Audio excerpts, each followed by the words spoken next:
Please rise and salute the flag. I pledge allegiance to the flag of the United States of America and to the republic for which it stands, one nation, under God, indivisible, with liberty and justice for all. Good morning and welcome to RPtv.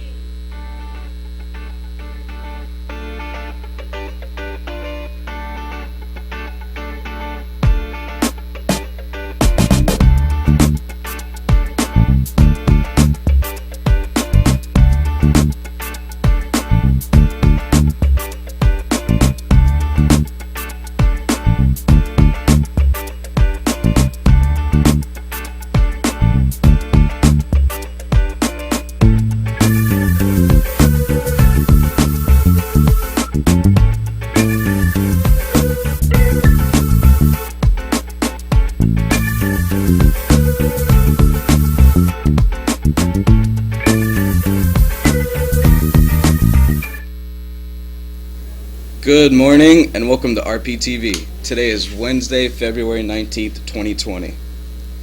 Our top story this morning concerns an illegal puppy mill that was discovered in Scotch Plains, and now there are dozens of animals that are in need of homes. Rihanna has that report. A house in Scotch Plains was thought to be not your run-of-the-mill home for puppies. 130 cats and dogs were rescued from the suspected puppy mill, where illegal breeding may have taken place. Scotch Plains police are investigating the activities in the house with the Union County Prosecutor's Office.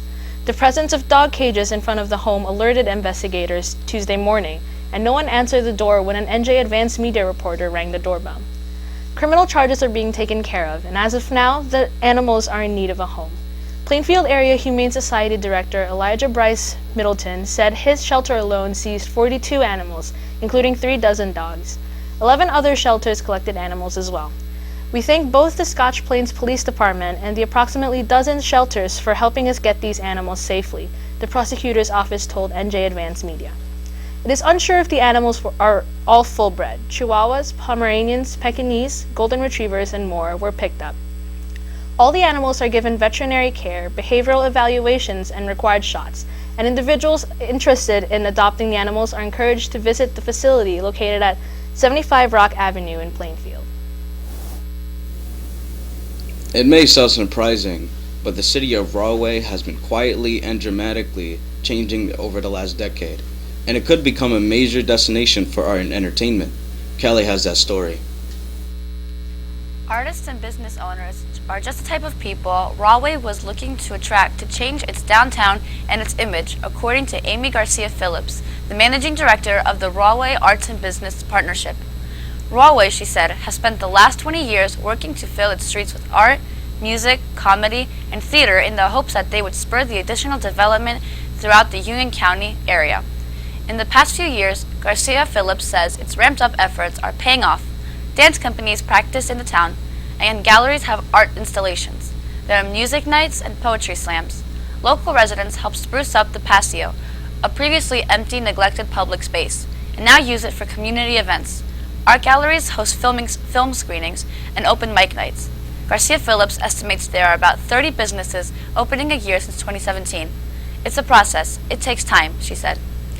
But I really feel in the last few years we're getting more dedicated artists recognizing it as an arts district. They're enthusiastic about making their mark on the arts community. Recently, Rahway began hosting the Culture Crawl, where different pockets of art setups are scattered throughout the area, which will be a yearly event. Additionally, the city hosts a 3-day art festival called the Downtown Bohemian Festival. Now it's time for announcements. The bowling team is celebrating the end of the season with the merchandise sale. Please see any member of the following team or Mr. Fucci if you are interested in purchasing a t-shirt, hoodie, or long sleeve shirt. Order forms can be found on the school website. Our club and National Honor Society will be meeting Fridays after school in room 102 during the school year. We are working on projects that sometimes employ new media. Join us. Also, our club and NAHS are collecting real and made-up recipes connecting to community, culture, or connections. These can be any size, handwritten and decorated, and will be sent to a program associated with the Bezos Family Foundation. For every recipe submitted, $3 will be donated to organizations providing food to undernourished people around the world. Please help. See Ms. Gucho for further information and supplies. Start your day the right way. Our school offers a breakfast program available in the cafeteria starting at 7:10 a.m. Full price is $1.85 and reduces 30 cents. Breakfast has many benefits for our students. Take advantage of our breakfast program. Class of 2021. Give your input about this year's class 2021 field trip. Please check your email to get the link. Red Bull versus Atlanta on Saturday, May 16th at 1 p.m.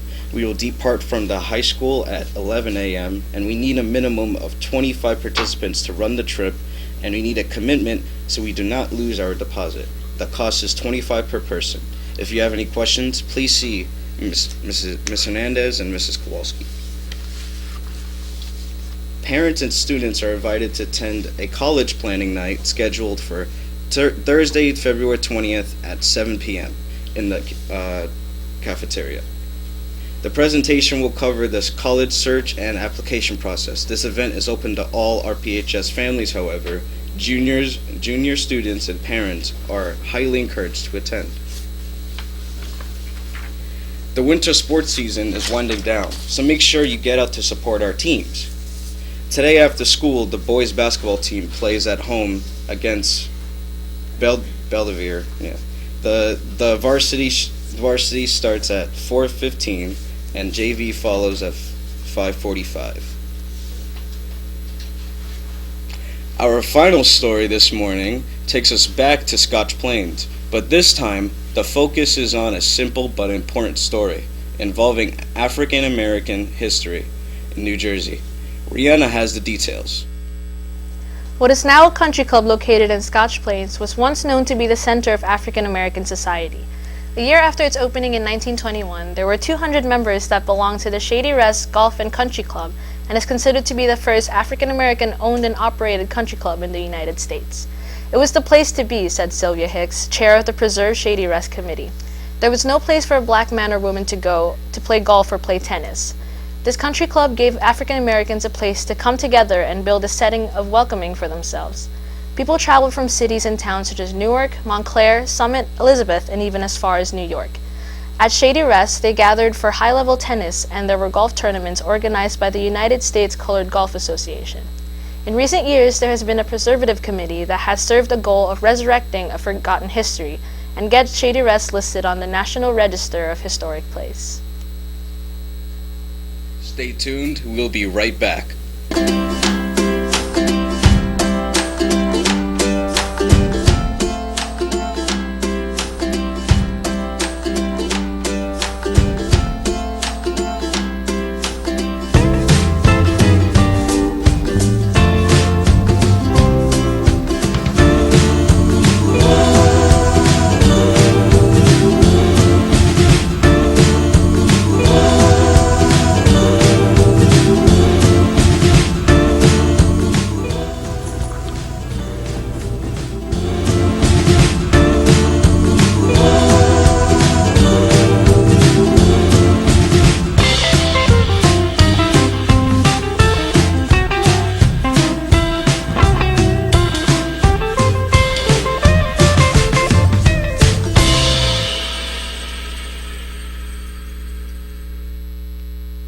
Thanks for watching RPtv. Have a great day and stay tuned for CNN 10.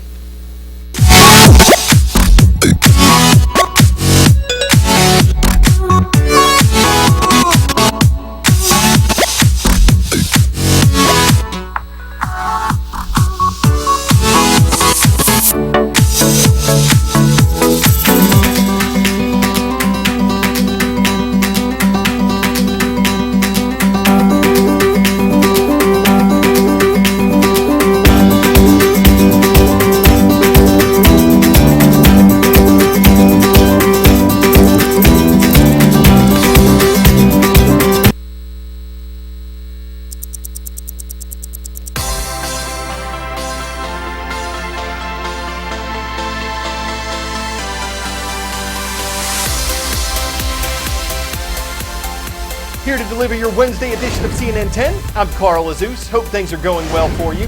It's been raining at the CNN Center, and it's supposed to be for most of the week, but that is nothing compared to what the United Kingdom has been dealing with. A storm named Dennis has been battering the islands for days, bringing tremendous amounts of rain to some parts of the UK. This isn't just a case of cloudy with a chance of showers. Dennis is considered a bomb cyclone, a very intense system with hurricane-force winds, and it's caused severe flooding in some areas of the country. It's triggered landslides, it's canceled or delayed hundreds of flights, and it's dropped more than 6 inches of rain on some regions in a very short amount of time. Authorities have had to evacuate people from their homes and put them in emergency shelters in South Wales, one of the places hit hard by Dennis. And a ghost ship that's been floating around the Atlantic for more than a year was washed ashore in Southern Ireland last weekend. The U.S. Coast Guard had rescued its 10 crew members in another part of the Atlantic in 2018. The storm Dennis is believed to have carried it across the ocean. What makes this system so powerful and gives it the name bomb cyclone is a process called bombogenesis. It occurs when a storm's air pressure drops 24 millibars in 24 hours. And generally speaking, the lower the pressure, the stronger the storm. According to weather historians cited by weather.com, Dennis is the second strongest storm this region has seen since record-keeping began more than 150 years ago. And it had bad timing too, because another storm had hit this part of the world days before Dennis arrived. So the ground was already soaked with rain, likely making the flooding caused by Dennis even worse. China's Health Commission has renamed the Wuhan coronavirus the Novel Coronavirus Pneumonia, or NCP. It was first named for the Chinese city of Wuhan, where it was first identified in mid-December. In many of our reports on this disease, you've seen people wearing face masks whenever they're out in public. The U.S. Centers for Disease Control does not recommend that the general American public do this. Health officials are concerned that if people buy masks in large numbers, it could leave less of them for healthcare workers who need them on the job. Many of the masks are actually made in China, and people are required to wear them there. And while yesterday's report looked at the empty shopping centers and restaurants to illustrate the economic toll this virus is taking, today's gives you a sense of what life is like for those who are still getting out and about. Inside Beijing South Railway Station, passengers sporting a range of plastic protective attire. This man dressed in a raincoat, hairnet, and goggles. Another woman donning a plastic veil of sorts. Purple latex gloves as she thumbs through her phone, determined to keep from contracting the novel coronavirus. Everyone abiding by the requirement to wear a mask. Security patrols the terminal in hazmat suits as one worker sprays a liquid bleach-like substance around the feet of passengers. This is what train travel has become here in China. Arriving in Shanghai, passengers file through a round of temperature checks. Then, using smartphones, you are required to register your health and travel history. Only then can you enter the city. Oh, they have English. There we go. The normally vibrant financial hub, subdued. We stroll down the popular Nanjing Road. Most stores closed. The shops that were open, eager for business. To walk in, you go through what's become a standard temperature reading. Inside, the look on some of the employees' faces suggested they are desperate for a return to normalcy. We are in the heart of Shanghai's financial district, and just look how slowly things are moving. There's hardly any traffic at what is normally a very busy circle. And as far as the lunchtime rush, well, we've seen maybe a few folks who are out and about, but this certainly does not feel like a city coming back to life. Is that unusual? Yanalei tells us this elevated pedestrian plaza is normally packed, mostly with tourists trying to snap a skyline photo. As someone who works in finance, Yana says this strange silence will come at a cost. Do you think that's going to have a long impact, though, economically? I think the overall impact will be from April, May. Do you feel nervous? A little, but not too much. I just remind even my family is take care, because out of control, out of your own control. 10-second trivia. Which of these U.S. department stores was founded first? Macy's, Sears, JCPenney, or Bloomingdale's? Macy's traces its roots back to the 1850s, making it the oldest department store on this list. Macy's recently announced that it plans to close 125 of its stores over the next 3 years. That's almost 1/5 of all its locations. It expects 2,000 jobs to be lost, and the company is hoping this will help it save money and better adapt to the changing ways in which people shop. This is especially bad news in struggling malls, the ones where foot traffic has decreased simply because fewer and fewer people are shopping there. Macy's is an anchor store, a major retail location that brings in a lot of shoppers that in turn visit the smaller stores around it. So take away an anchor store and the whole mall can suffer. Macy's isn't alone though. Thousands of stores closed across America last year. Some analysts have called this a sort of retail apocalypse, but people are still spending money. They're just doing it differently and away from traditional shopping malls. The retail apocalypse. Store closings, the death of the mall, the complete and total takeover of e-commerce. It's the end of shopping as we know it, right? Well, not exactly. Yes, retail has had a tough few years. There were 7,000 store closings in 2017. We saw big brands like JCPenney, Macy's, and Sears all shutter stores. The term retail apocalypse is so pervasive that it even has its own Wikipedia page. But there's another side to this story. In the same year, there were actually 3,400 store opening announcements, a 50% surge according to Coresight Research, a retail think tank. So what's the deal? Is there a retail apocalypse or not? The answer lies somewhere in the middle. At the high and low ends of the retail spectrum, the industry is thriving. Low-price stores, the Old Navies of the world, have seen their revenues steadily increase 37% over the last 5 years. And premium retailers, luxury stores like Coach, are faring even better. Their revenues skyrocketed 81%. Those revenue increases led to store openings. And while many of the retail apocalypse headlines placed blame on e-commerce, a recent Deloitte study found that 91% of retail sales still happen in brick and mortar stores. So if retail isn't dying, if it's actually doing well, what's going on with those stores in the middle? Well, you can track the decline of those stores closely to the shrinking of the American middle class. The retailers hit hardest over the last few years have been big box and department stores, stores that rely on the middle class suburban mall. And since 1975, the US built malls at 4 times the rate of population growth. But over the last 10 years, most Americans have seen their discretionary funds stall or even shrink, and income has dwindled. Those consumers have become more price sensitive, driving them to look for deals at low price stores. On the other hand, rich Americans have seen their net worth and discretionary funds increase, creating more customers for luxury retailers. Meanwhile, stores in the middle like J. Crew, they've seen their customers flee in both directions. So what we're seeing is less of a retail apocalypse and more of a tale of two retails.